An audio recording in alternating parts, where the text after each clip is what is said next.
Hi, thanks for joining us and welcome to another discussion with one of our expert partners. Before we get into the main conversation, here are a few soundbites to give you a feel for the topics we touch on. Hope you enjoy it and feel free to suggest other topics that you'd like us to discuss in future videos. The first point that I wanted to bring up is probably a bit controversial in parts, but also certainly something that we can observe in other industries as of right now. Basically, it's personalized pricing versus what we are doing currently still in the hotel industry, which is publicly transparent rates to a large extent. And the question behind it is obviously, where should our industry go with that? And which sort of implications would it have for revenue management in itself and for the profession, obviously? In theory, personalized pricing could actually be something that is actually doable for us, because we are sitting on large amounts of data. We know how guests behave. We know which loyalty tiers they are coming in, what the willingness to pay is also in most of the cases. And it's sort of, for me, like the logical evolution of revenue management in our space. The limitation is where people start to feel that it's not fair. So there's a fine line between personalization, discrimination, and finding it fair for everyone. I don't know if you follow me here. In a way that it really depends on which attribute you will personalize your pricing and your offers. If it's based on gender, for example, I don't find it very fair. If it's based on country, which is actually the case everywhere, again, I don't find it fair neither, but there's some differences. So the line between true personalization and discrimination, we need to be very careful. How does someone react if just a conversation comes up and they realize they're sitting in exactly the same room next to somebody else? They happen to meet at a bar. Somebody's paying €100 more than somebody else just because maybe their search history or where they live or their address has triggered it that the hotel should charge them a premium. I kind of get it from a revenue maximization perspective. I kind of don't get it from a point of, hold on a minute, we're still about hospitality and guests. I mean, that's a topic which I've been pondering and reflecting a lot in the last few months. I won't say years, but it's actually quite for a while. It's more about those kind of work-life boundaries.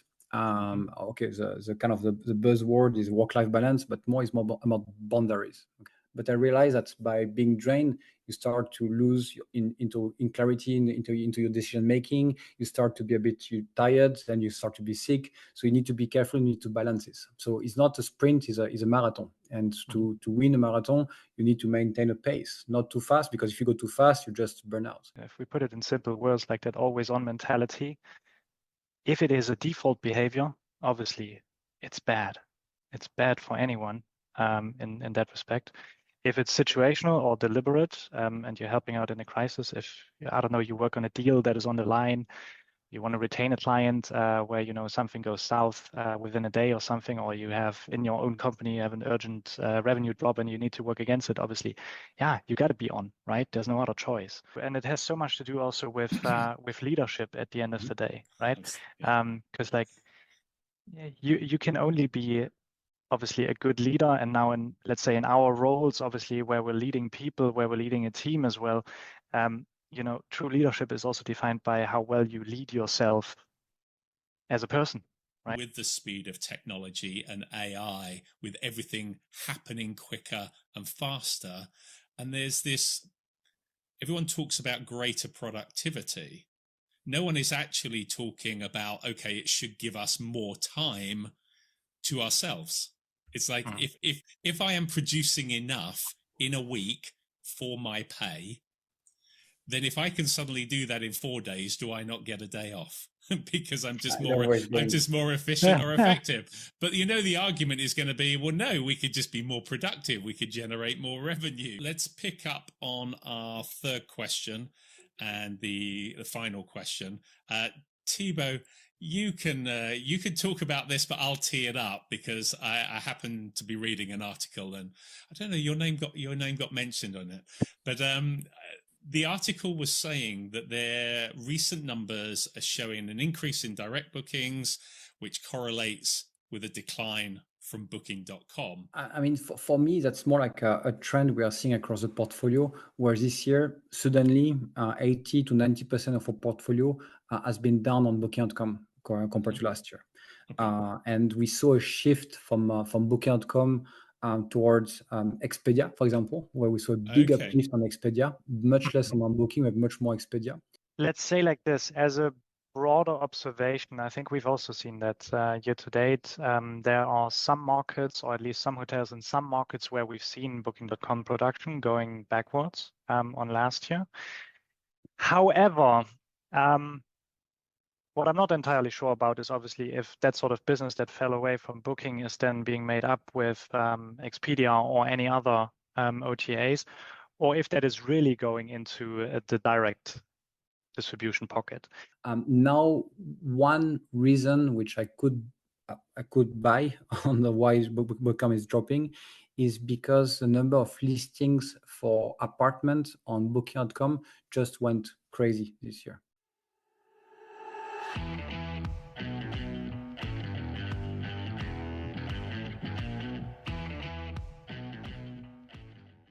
Hi both, good to see you again for another episode of this. Well, I started calling it 3+3+3 because I thought three bald men might be like just a bit derogatory, but here we are again. Three bald men. Exactly. So we're going to kick off again as we did last time. Format's exactly the same for those that are watching and listening. We've got a couple of points that we're going to pick up on. We're just going to randomly discuss it, and hopefully in amongst there, there's going to be something of interest that will keep people listening, watching, and prove some value. So let's kick it off. Veit, we got a point from you. So do you want to just introduce it, tee it up for us, and then we'll run into it?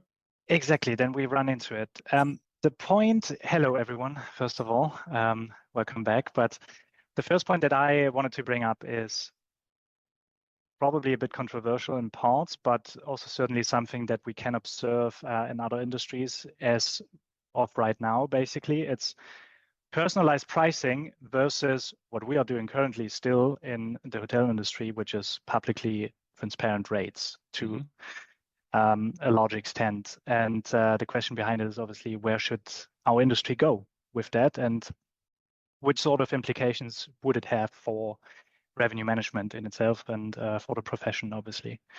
Now, maybe to just give a bit of flesh on the bones, where are we actually? Like, in my opinion, I think what's called personalization, as the term is flying around, numerous times and also for a while already in hotels. For me, this is mostly, let's say, sort of segmentation with lipstick.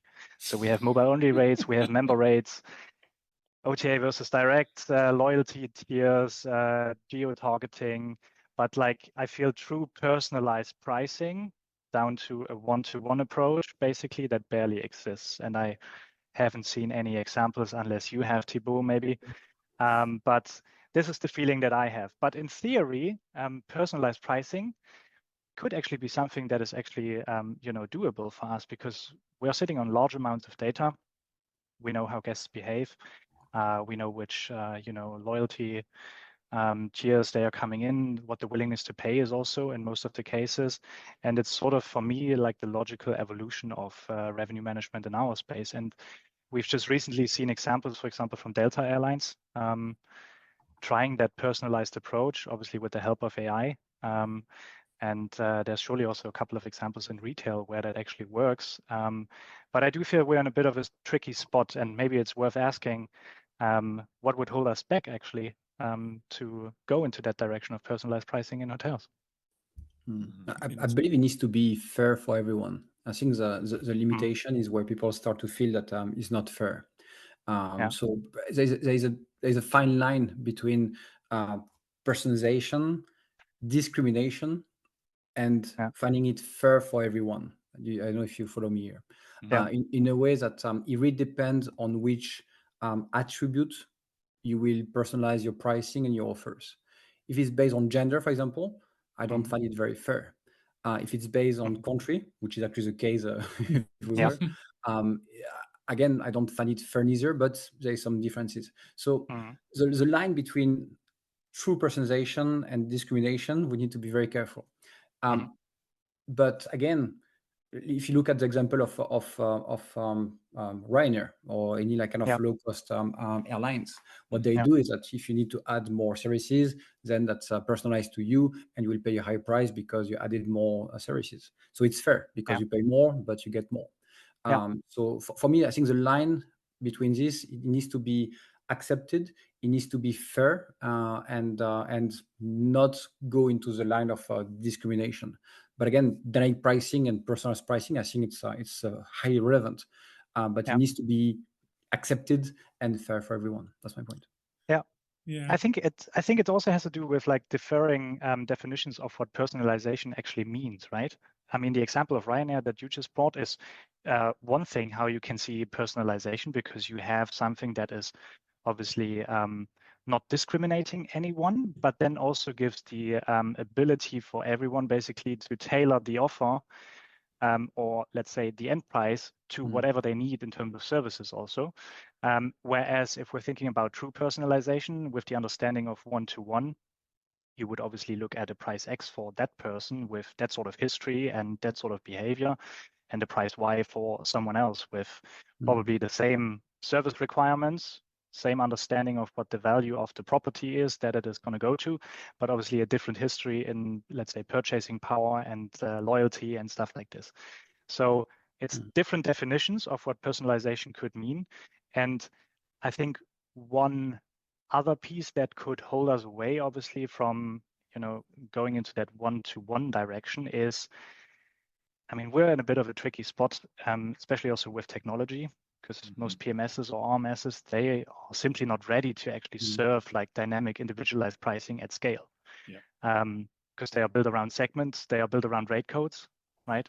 And this is what obviously would fall away if you go into that direction of one-to-one pricing. And yeah, consumer trust, as you said, is certainly the other thing. But you see, like I'm giving the example, like more popular examples, like Spotify. See, if Spotify will charge me the more than you guys for exactly the same service, I will find it. I will complain. I will say like there's something wrong because I'm bold or because like I'm French or whatsoever.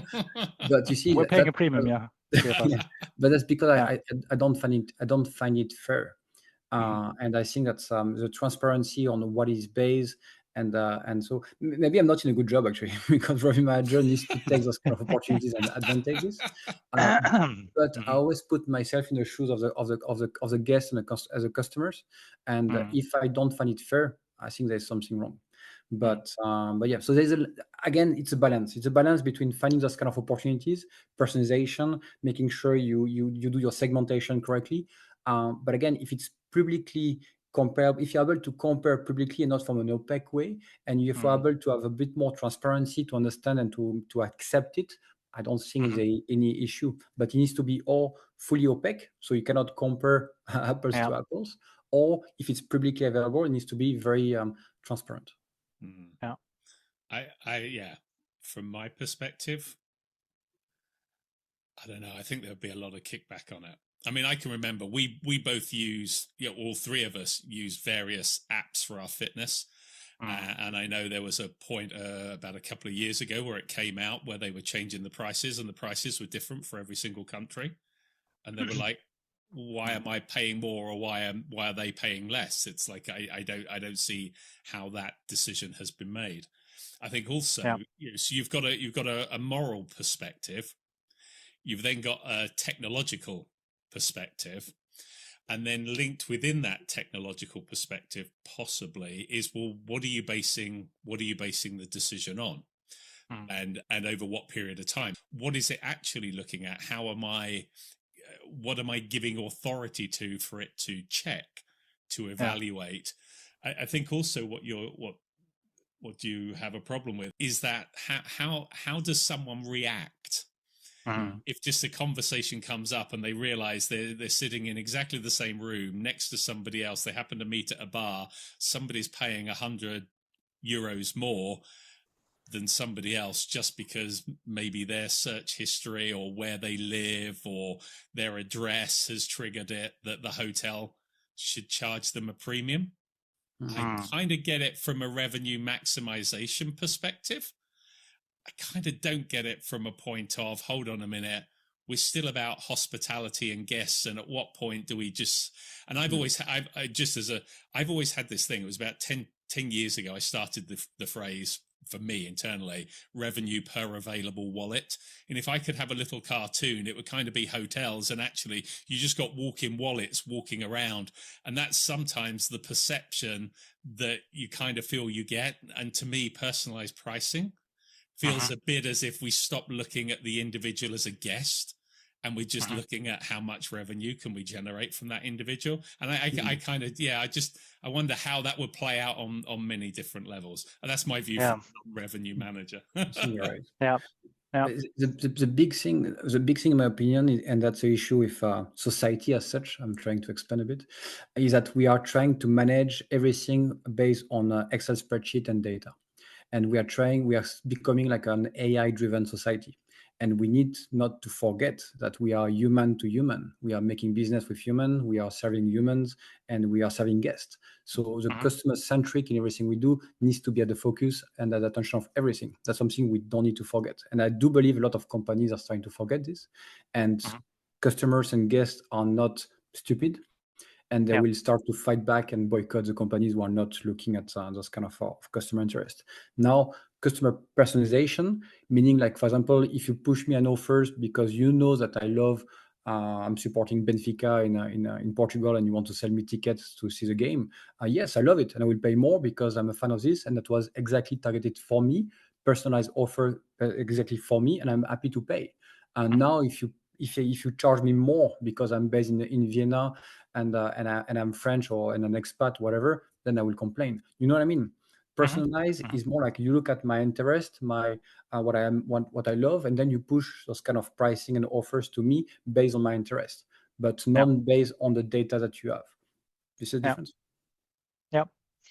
So I think what I would take away is that I think we somehow all agree that we'll never see, let's say, sort of 100% transparency around pricing, but we'll also never see like a full personalization at the end of the day. It's something where we're going to be meeting, or let's say where a middle ground somehow is forming. And that would probably mean segmentation is going to get sharper.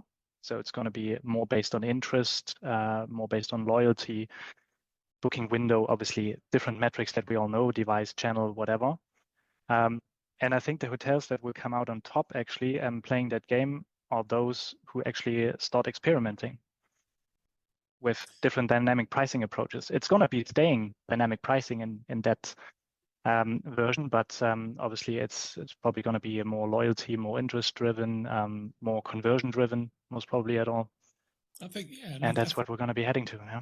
And I think your point about people trialing things, I think we will probably see a degree of personalized pricing because someone will try it. Yeah, someone will. And then we'll see how the response is. I think we could enter.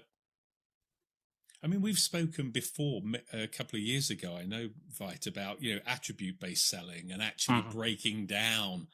So, if you start like Ryanair, the fundamental point being, okay, you're paying for a seat.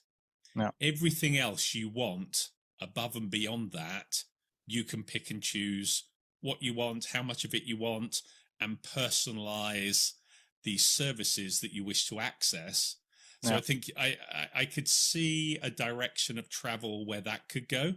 And you have your standard room price and then all of those additional factors where you could actually personalize the facilities that you want to utilize. I could see how that would develop, and that probably should be something that is already being done. I mean, that's how we do that with lots of other things in the world. I then think you've got that second layer on top that you mentioned, Thibaut, which is then, okay, has this guest been with us before? What can we learn about them?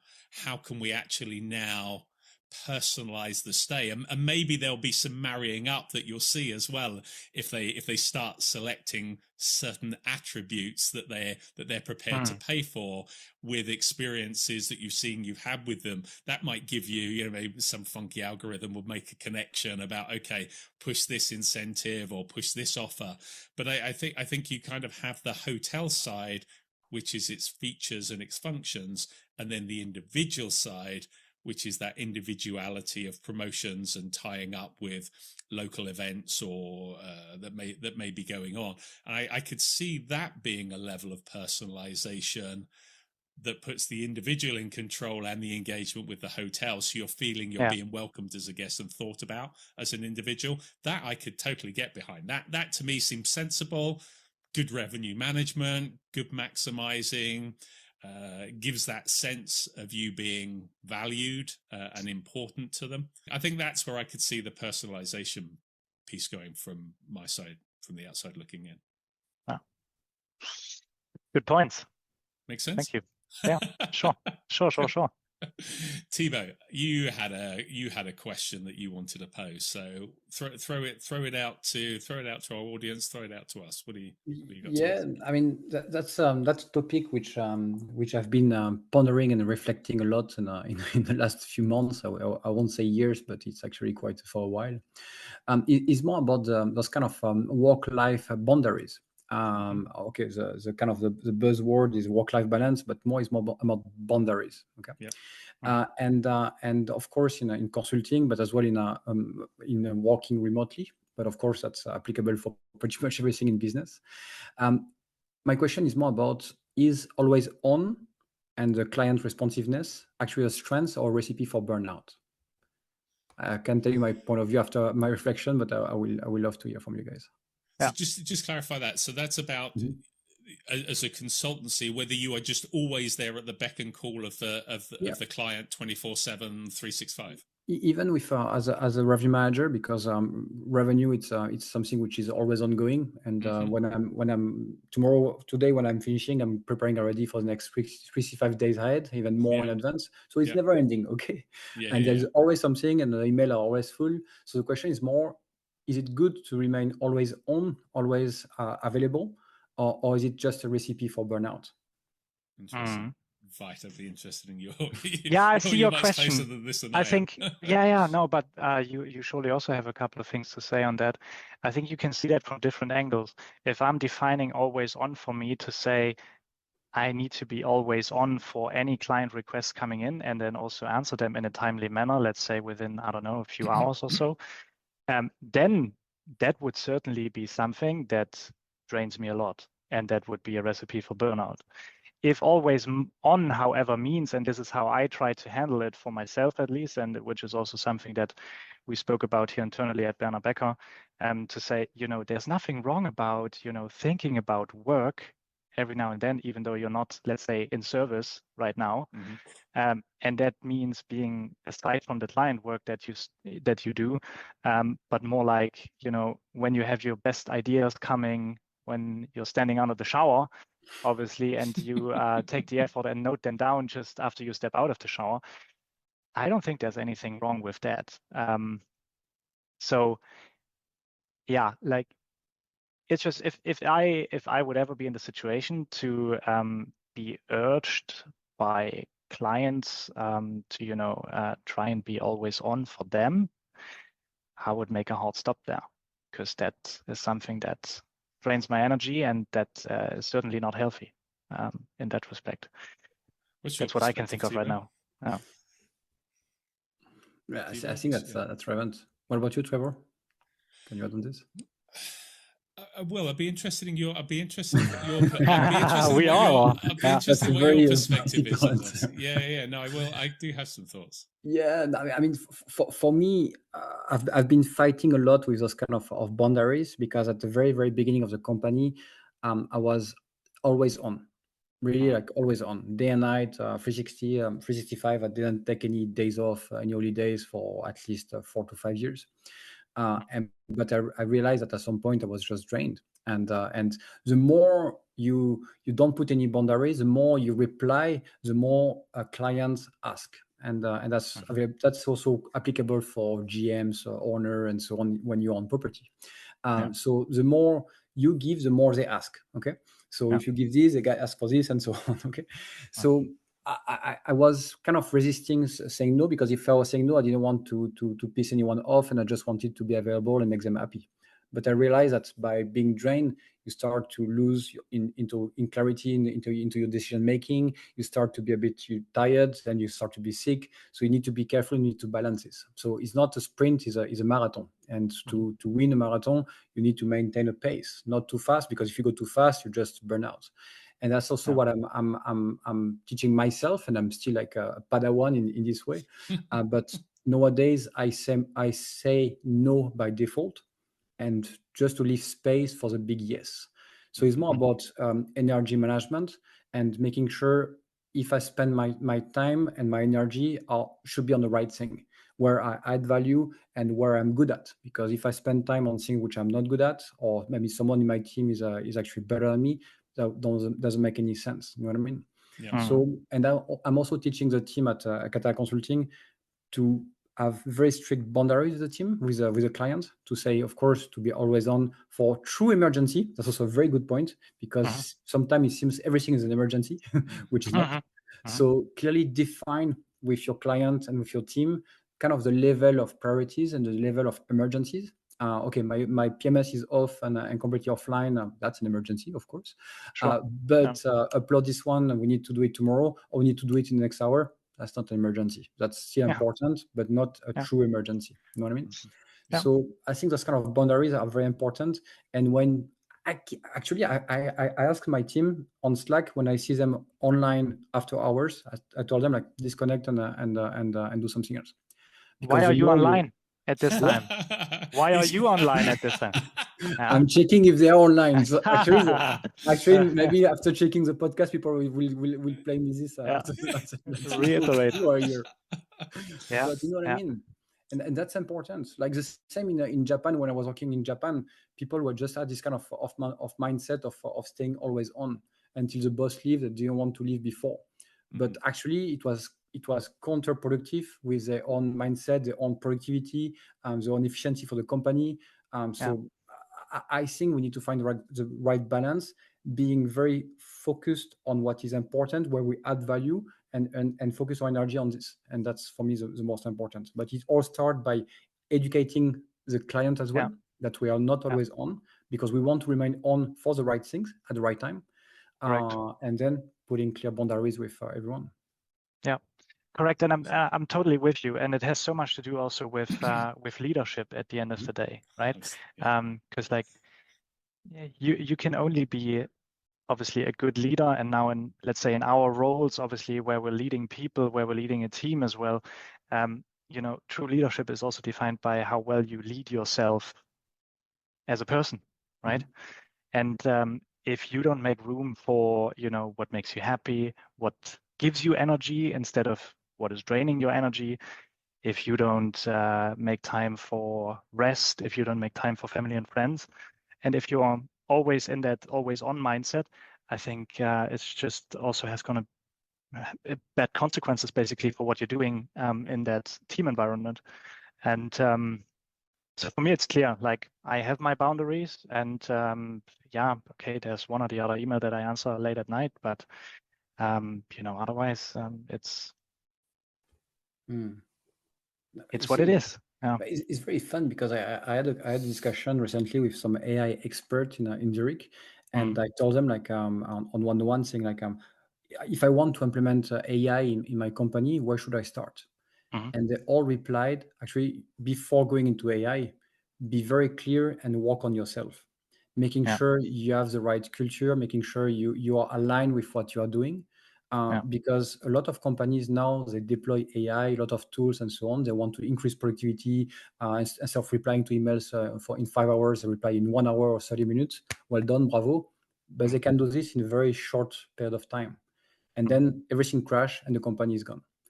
So you need to be very careful with tools or processes, or being always on and being always like bang, bang, bang, which is important, don't get me wrong, but not too much bang, bang, bang. If not, we will crash and burn. And again, it's more a marathon and less than a sprint. And that's important in everything we do. Yeah, I think it's interesting. It's an interesting question. Poses many strands that you can pull on it. Because I guess looking at it, both of you have been involved in businesses starting up. So, when you are breaking into a market, I think there's a tendency to always over service because you also want to retain that your new customer. You want them to be happy. They're the voice that helps you win other business. You have a pride. But ironically, the first time you start hiring your first person or your team, you wouldn't want them doing the same thing that you were doing, and you would want to treat them differently and make sure that they're having the balance. And sometimes that can ensure that you're maybe reflecting on yourself to find balance. I think it also comes down as well. I wonder if there is this tendency with the speed of technology and AI, with everything happening quicker and faster, and there's this. Everyone talks about greater productivity. No one is actually talking about, okay, it should give us more time to ourselves. It's like if I am producing enough in a week for my pay, then if I can suddenly do that in 4 days, do I not get a day off? Because I'm just more efficient or effective. But the argument is going to be, well, no, we could just be more productive. We could generate more revenue. You could earn more bonus, whatever it may be. So retire earlier. Well, possibly. So that comes down. So that comes back in my mind to leadership, culture, values, about setting expectation with your customers, your clients, what they should get from you. Your point about emergencies, what constitutes an emergency. Well, it's like if you're ill, isn't it? You kind of get triaged and you go to the hospital, they'll triage you, and then you'll wait in a queue and they'll take care of the one that's the most serious emergency. Well, if in your business you've identified what you constitute as an emergency, and your clients and customers are clear what that emergency is and how you respond to it, well, it doesn't necessarily mean you have to always be on, because that would trigger a response that is appropriate because that's what you've defined. I think in answer to your simple question, I remember a quote once, and I won't try and attribute who it is because I can't remember, but if someone said, if I had 5 hours to chop down a tree, I'd spend the first 2 hours sharpening the axe. And unless we take that time out to have that space to think, to breathe, to process our day, for our brain to logically structure it so that we can then do something with it at an appropriate time, then all we're doing by being on all the time, we may as well be driving down a motorway or an autobahn at 100 miles an hour. Man, it might seem fun to start with if the road's not very busy, but if you've got to keep going and it start getting a bit crazy, that becomes pretty stressful, and there's probably an accident about to happen at some point soon.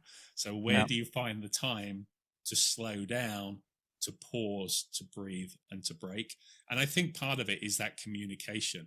And I actually think you can win and retain clients, from a consultancy point of view, if you're honest with them and say, these are the values we have.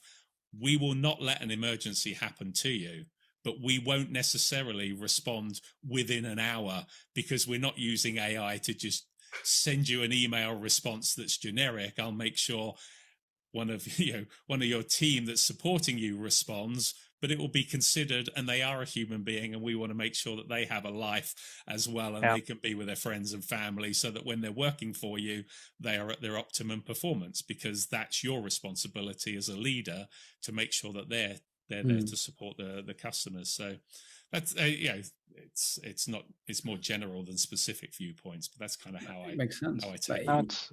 Makes sense. Yeah. No, what I just take away from me is obviously, if we put it in simple words, like that always on mentality, if it is a default behavior, obviously it's bad. It's bad for anyone in that respect. If it's situational or deliberate, and you're helping out in a crisis, if, I don't know, you work on a deal that is on the line, you want to retain a client where, something goes south within a day or something, or you have in your own company, you have an urgent revenue drop and you need to work against it, obviously, you got to be on, right? There's no other choice in a way. And I feel if you openly communicate about that, also from the very get-go, if you in liaison with a new client, for example, There's a whole other level of understanding, and there's also something that you can always refer back to, right? If you should ever find yourself in a situation that doesn't go according to this. So yeah, it's all about transparent guardrails, I think. Setting boundaries and setting up the right expectation from the beginning. Making sure it's discussed and so on. And to your point as well, Trevor, I do believe with a team and even for us, we're quite a small team, but we are focusing much more on the output than the input. So in a way that if you do your job in 1 hour a day and everyone is happy and the performance is on the roof, I don't care. So but if this hotel is underperforming in distress and you need to spend 12 hours a day on this one, that may be worth it. You know what I mean? So it's more on the output than the input, and then it's up to you to manage your time. But I'm a big believer that by focusing on the right thing, by purposely slowing down, you can actually service the customer and the guest better.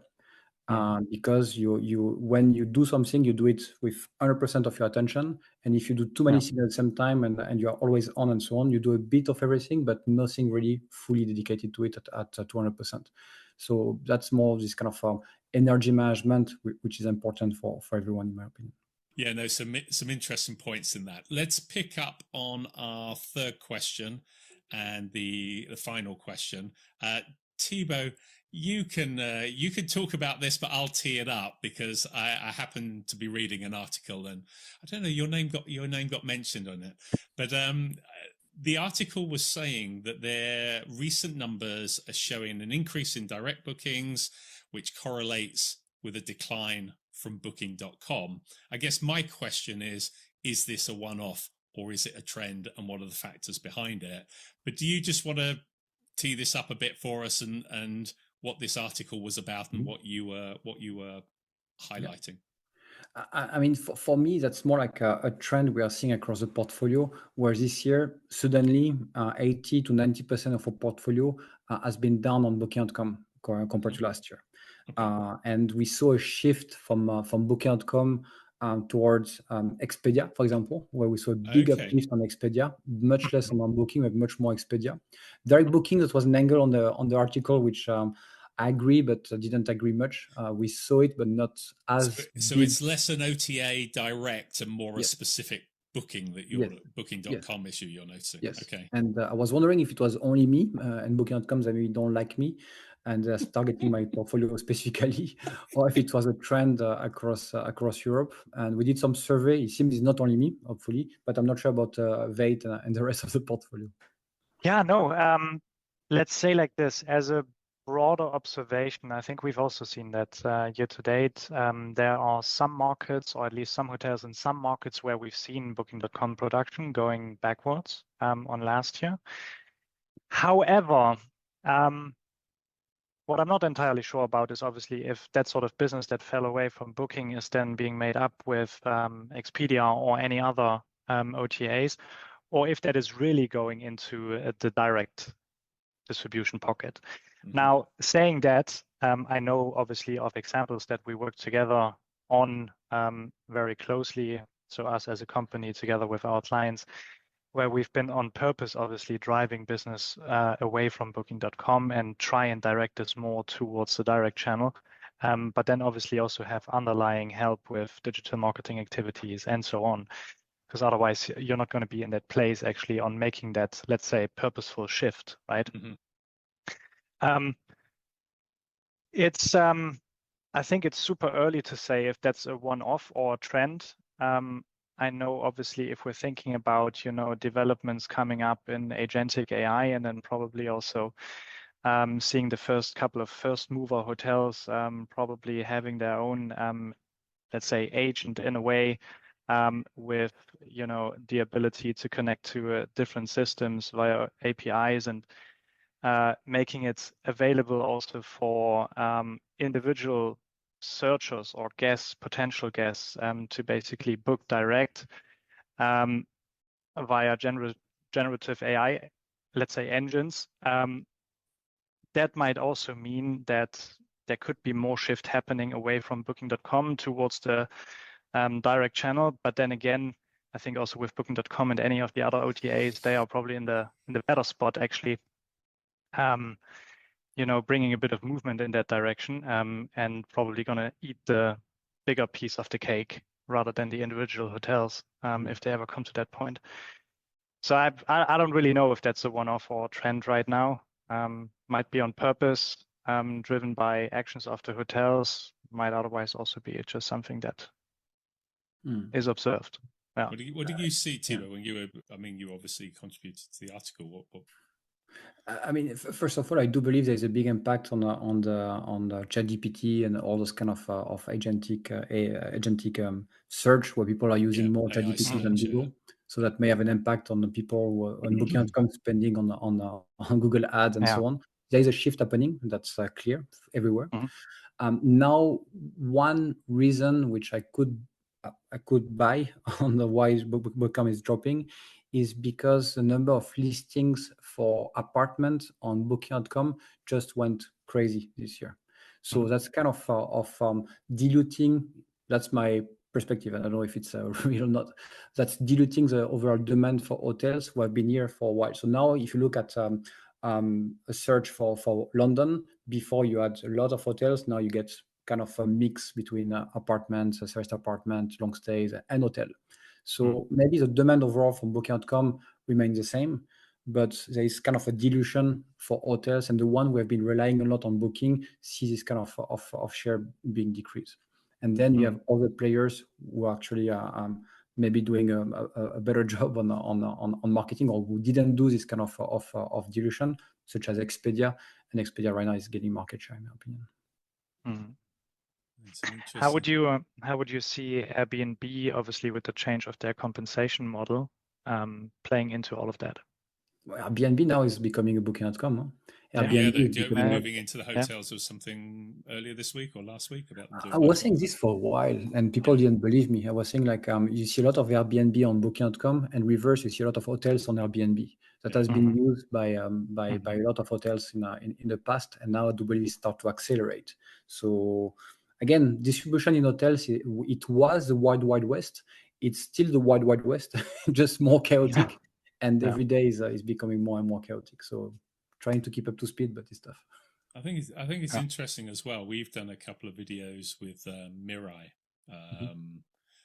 Javier has been very much involved with representing or part of the voice in the discussion that's going on with the EU around the Digital Markets Act and the impact that that's having on Google and Booking.com. Obviously have been identified in that to having to comply as well, being the significant majority player in Europe, as opposed to Expedia, which is a much smaller player in how they clarify or the criteria that they apply. So I don't know whether that's having an impact. There's also there's lawsuits going on at the moment, isn't there? There's been a big reach out. I think there's been a big uptake over the last couple of weeks of hotels signing up for this lawsuit that's being brought against Booking.com as well. So you don't know whether that's driving. I don't know whether that would require hotels to have to change their behavior and not be doing things with Booking than necessarily affecting people booking through Booking.com.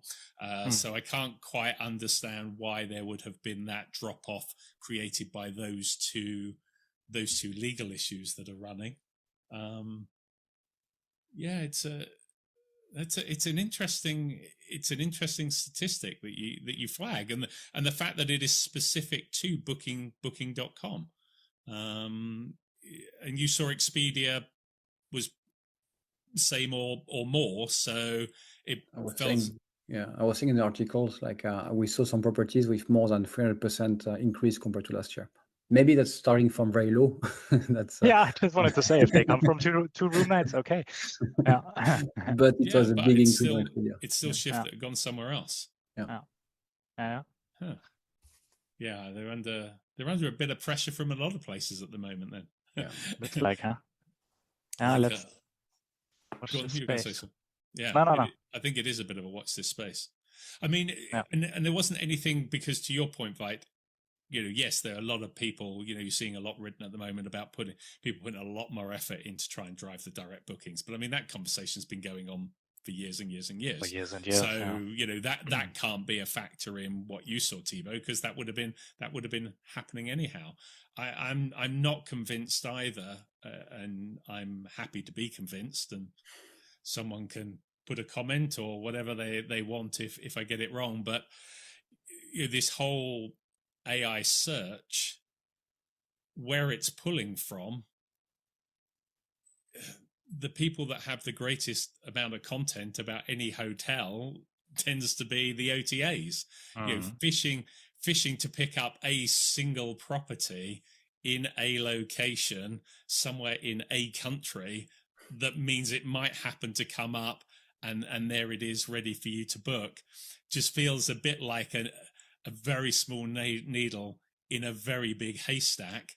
And so I actually, from what I've read, the conversations I've had, it still feels as if it's falling in one of two camps. But I kind of wonder if the laziness, in a sense, of these chat GPTs, Perplexities, Geminis, just scanning the web, it's going to pull stuff in from Booking and Expedia and then Airbnb. And so, is it going to drive direct bookings? And didn't I see something, wasn't it one of them, was it Booking was doing something with TikTok, or that had something where they could then be booking straight through from TikTok? Yeah, I mean that feels it's moving further and further away from direct bookings, the direct hotel booking. And that's as someone who is an advocate for hotels and hoteliers, that's a broader worrying trend that I have about the power of the OTAs. So that's a discussion. That's a discussion for next time. The death of the hotel website. Yeah, well, could well be. And you teed Yeah, it we up should nicely. put this down. Yeah. You teed it up nicely for us to make a note of that. We'll wrap this one up and have that for our next conversation. 3 very interesting topic, guys. I love the directions these conversations take us in. But really appreciate your time. Look forward to catching up with you again soon. Thank you. Take care. You guys. Ciao. Well, thank you for watching, and I hope the conversation was of interest. Please do feel free to suggest any topics that you would like discussed in future videos. We're always open to suggestions. And if you missed any of our previous discussions, here is a link to our last video. Here is a link to our Expert Insights playlist. And here is the button so you can subscribe. Thank you once more, and I hope you'll join us again in the future. Goodbye for now.